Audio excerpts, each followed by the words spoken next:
Unaweza fungua Biblia yako katika Yeremia. Leo tunatazama neno liko katika Yeremia, na tutatazama kitu kinaitwa mwito wa Bwana mwenye Mungu huwa anatuita naye. Na wakati mwingine huwa tunaogopa, wakati mwingine hata si kuogopa.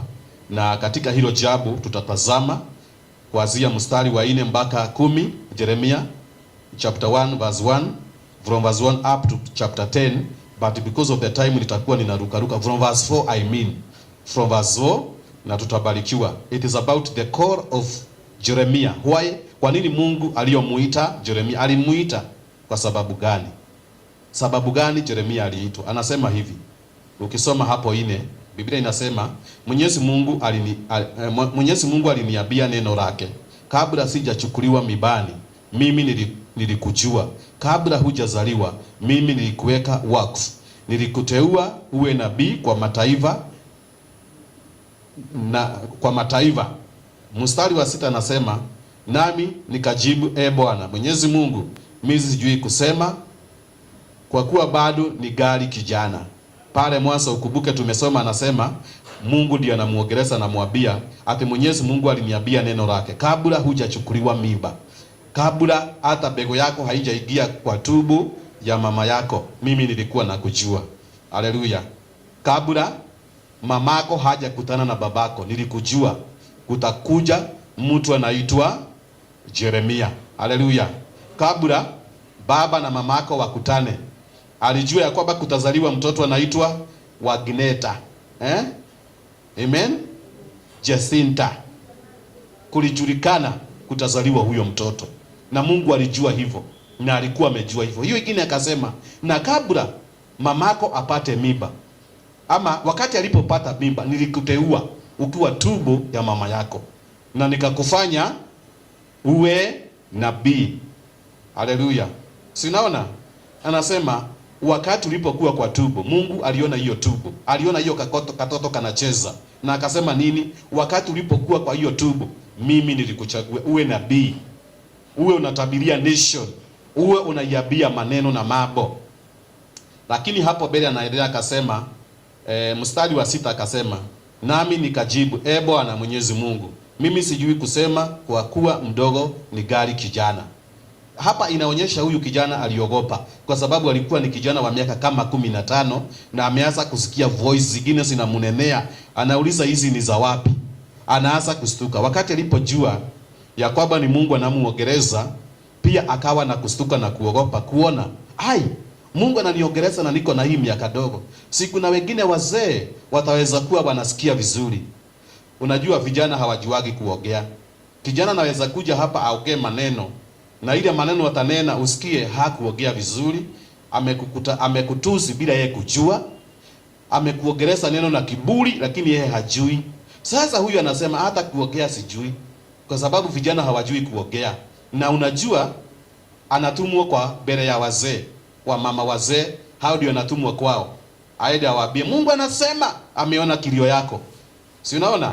Sasa yeye anaogopa, na ile fear ako naye, hiyo fear inafanya aambie Mungu, mimi ni kijana mdogo, tafuta mtu mwingine, kwa sababu aliona hiyo maneno ya kwenda kuongea na wazee ni jambo zito.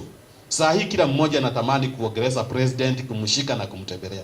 Lakini ukifika pale unaweza kosa maneno ya kuongea naye. Ushindo sasa huyu nitamwambia aje? Kwanza ile security iko huko. Anaitwa mkuu wa majeshi. Majeshi yote iko na bunduki imesimama hapo. Ukiona hizo masword unaanza kusema uko tu president. Haya mimi niko tu. Unatoka unaenda. Kwa sababu huna ile, hujui utaeleza kujielezaje. Sasa hapa huyu kijana alikuwa ni mdogo. Na Mungu amemtokelezea, amemwambia, Yeremia, wakati ulipokuwa haukuwa umeubwa, mimi nilikujua. Kabla hujachukuliwa mibani, nilikujua. Kabla hujazaliwa, mimi niliweka wakfu, nikakuteua uwe nabii. Just imagine, kabla hujazaliwa, Mungu alikuwa anajua hivyo. Haleluya. Afadhali huyu anaongea hivyo, anasema Mungu alijua kabla nizaliwe kutakuaje. Sema, wewe usiogope. Na anasema usiwaogope watu hao, kwa maana niko pamoja nawe kukulinda, mimi Mwenyezi Mungu nimesema. Hapo unarudia hii neno mzito sana, inasema mimi Mwenyezi Mungu nimesema. Hata ikuwa ni kijana mdogo na anaogopa, Mungu anamwambia usituke, don't fear. Ati wewe ni kijana mdogo. mimi niko pamoja na wewe. Alafu akamuongelezea hapo, akamwambia mimi mwenyezi mwenye enzi, ili asiogope, ajue hao watu wametumwa kwa wao, asiwe anauoga. Unajua watu wako na fia, akiambiwa simama mbele ya watu uogee, anaanza kutetemeka na kukua na fia na kutoa kajazo kengine na fia. Lakini huyu anaambia usiogope, mimi ni Mungu mwenye enzi, mwenye dunia yote. Kwa hivyo hao watu nimekutuma kwao, enda uogee, nitaweka maneno ndani yako, yale utaogea. Akaendelea kusema, kisha Mwenyezi Mungu akanyosha mkono wake akagusa kinywa changu, akaniambia tazama, nimeyatia maneno yangu kinywani mwako. Kwa hivyo ile maneno Mungu alitia si yake, akatakuwa naongea maneno yake, mambo yake. Anasema ile maneno nitakuwa ninaongea ni ya Mwenyezi Mungu. Ni maneno gani ilitiwa ndani ya kinywa chake? Ni maneno ya haki na kweli, inajulikana, na pia maneno ya kiunabii. Anasimama hapa anasema, Mungu ameniambia 1 2 3. Mungu ananiambia hii na hii na hii. Sasa hii mambo inajulikana. Kijana huyu tunaona alikuwa mdogo, hakuwa ameoa, na anaongeleza watu wameoa. Hakuwa na bibi, hakuwa na watoto, na anaongeleza watu wako na watoto. Lakini Mungu alimwambia, mimi ndio nitatia neno ndani yangu, ndani yako. Ijapokuwa alikuwa na uoga, anasuka, anauliza kutakuaje. Ni the same na sisi.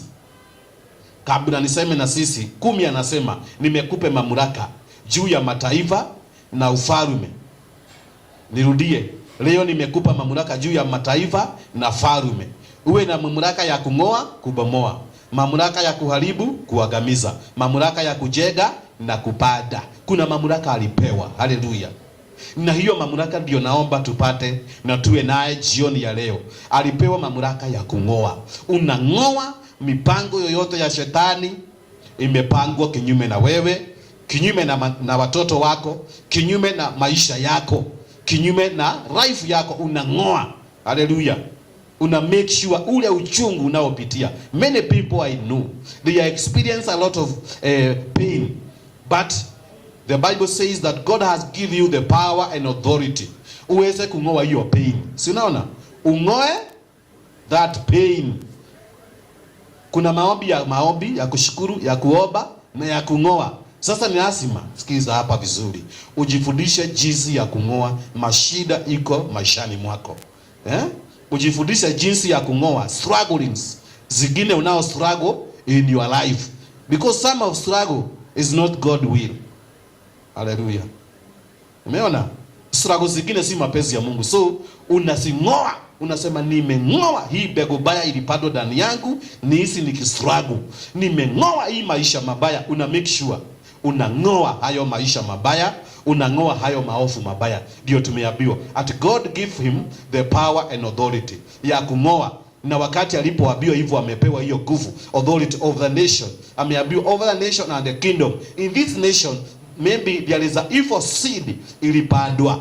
You are given authority to kung'oa hiyo mbegu baya ilipandwa ndani ya vijana ya bagi. Unang'oa ilipandwa baya ya kisirani ya vita. Kila jioni ni lazima mpigane na mzee. Unang'oa hiyo mbegu. Ni mbegu ilipandwa. Mtoto anakataa shule, ni pepo. Unang'oa. Haleluya. Unajaribu kupendwa, haupendeki. Si wewe uko na shida, unajaribu mtu wa kukupenda. Unajua kuna watu wako hiyo hali, anajipaka mafuta ya ledege zile ya zamani, mnakumbuka ilikuwa na kampege kamukefe kage kaje na kungadia kamukefe, yani kamukefe kingine ilikuwa kunyeta hapo. Alafu kuna zingine imetoka China, unajipaka mpaka upande mmoja unanona. Unajaribu kila kitu, lakini unakuta hawa watu hawakuangali.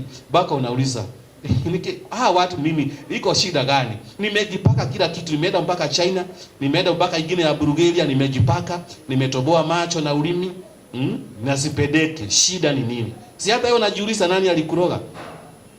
Haleluya. Umeenda kila mahali, umeenda wibo, ukijaribu na hivyo, ukiangalia mtu akuone huonekani. Unashindwa, shida ni nini? Mbegu baya unaing'oa. Unaambia Mungu, nimeng'oa mbegu baya maishani mwangu yenye inayonizuilia nisikubalike na nisiende bali. Uwe mtu wa kung'oa. Hiyo ingine, kubomoa. Kuna venzi inaweza kuwa imewekwa ili usionekane. Unajaribu kujitengeneza wewe, huonekani.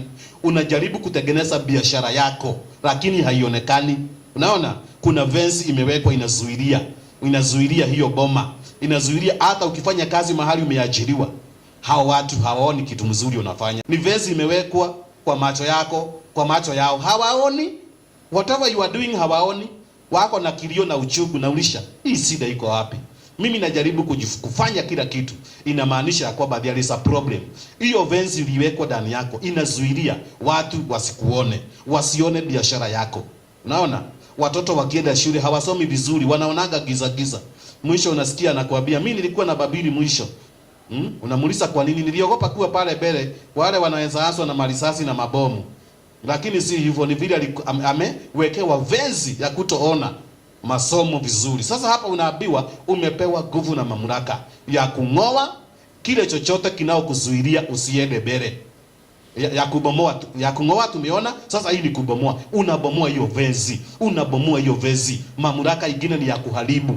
Hapo ukiendelea naambia kwamba then he give you the mamlaka ya kuharibu na kuangamiza. Unaangamiza roho yote chafu baya ya kukuchezea. Unaharibu roho yote chafu ya kukurudisha nyuma. Unaharibu roho yote chafu ya kukupaka matope. Haleluya. Hii ni roho inaongea kinyume na wewe ya kukurudisha nyuma. Unaiharibu, unaibomoa. Bwana si sana. Umepewa hiyo mamlaka. Na Mungu hata toka mbinguni akuja kufanyie, wewe ndio umepewa. Fanyisa mamlaka yako kazi. Mwenye anataka kukunyang'anya mali yako, unapigana na hiyo roho, unaibomoa, unaifuja. Amen. Wengine wamesoma, wako in the city, wako na madigrii mazuri, lakini wale wanapewa kazi ni wasaradate. Unakuta umenyang'anywa kazi mzuri. Unaambia Mungu, no, nimekemea maroho yote imeninyang'anya kazi mzuri. No matter ni corruption imeingia ikanyang'anya mimi kazi mzuri, nimekataa. Nahitaji kazi kulingana na vile nimesoma.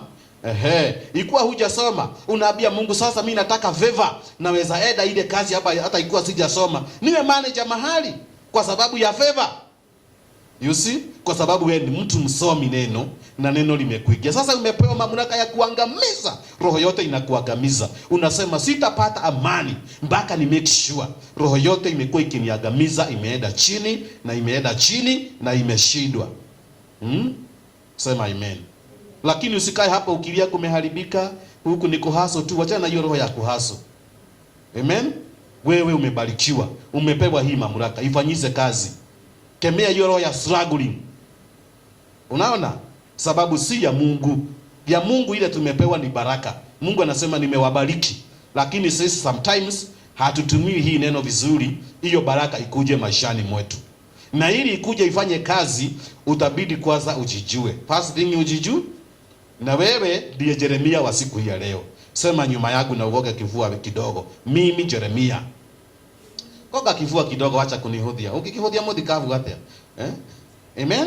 Haya, 1 2 3. Mimi Yeremia. Wengine wanaona wao ni wamama na wanajiita jina ya man. Haya, sema jina yako. Mimi Gathoni, Usiseme jina yako. Mimi. Toa sauti kidogo. Toa sauti kwa tubo. Mungu amenipaka. Alinijua wakati nilipokuwa tubo ya mama yangu. Aliniteua niwe mbarikiwa. Nibariki sasa in Jesus name. Lakini sasa si kwanza unaona kuna kibarua, kuna kazi utafanya. Kazi umebarikiwa, si ndio? Lakini sasa ng'eng'ana na hii roho chafu zinakuzuilia, na umepewa mamlaka za kuangamiza, kuharibu, kubomoa. Na ukijua ukipata the mamlaka ya kubomoa hizi vitu na kung'oa, utakuwa mtu amebarikiwa. Utakuwa unaweka hata sukuma wiki pale. Unasema kioheke mwa kifungo kimoja ni giri moja. Na watu wanapaka laini wanakula. Wengine wakiuza shilingi 5. Kwa sababu umebomoa roho ya umaskini. Roho ya umaskini ni ya ibilisi. Kwa Mungu hakunaga maskini, kuna kuanga na baraka. Hakukuagi utajiri, kuna kuanga na baraka. Naona?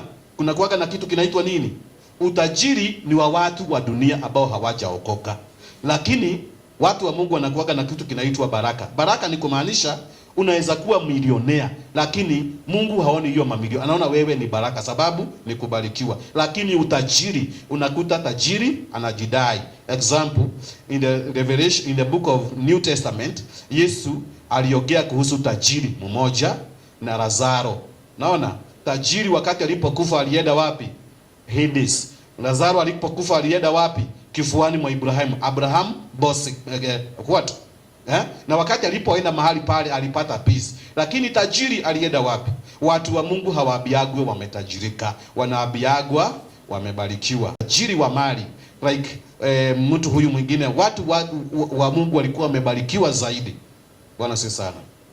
So Mungu atubariki na atutende mema. Tumesikiza neno na kila mtu amesikia, na kwa sababu tumesikia neno, ni kwako sasa utafute jinsi ya kupokea hii mamlaka ili uagushe roho zote zinakusubua. Tumeambiwa amepewa mamlaka ndani ya ile taifa yako, ndani ile ya ufalme wako, ili abomoe vitu zingine, aharibu vitu zingine zinaomteza, zinaomsubua.